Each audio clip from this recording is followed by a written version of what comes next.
Tak, jsem na adrese Máchova 10, druhé patro.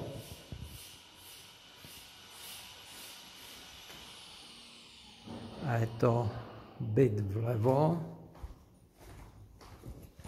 Číslo 15A. A je tady vařený plynovod 18 metrů, průměr 3/4. Plynoměr je na chodbě domu.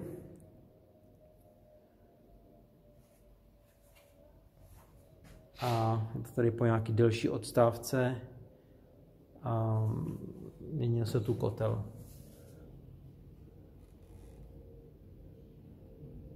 Plyn nám drží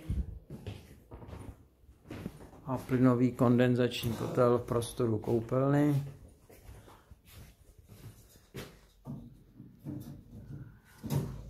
Akorát komínci dělají plyn, to je ten komín a je to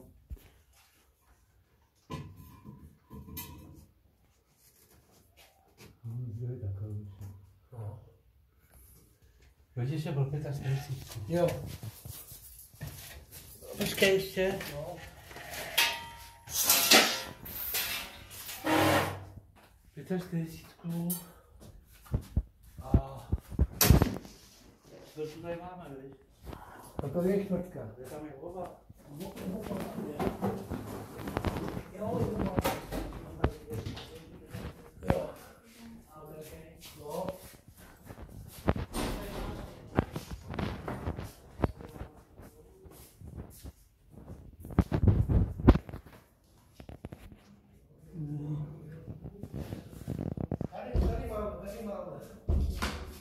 Tady máme.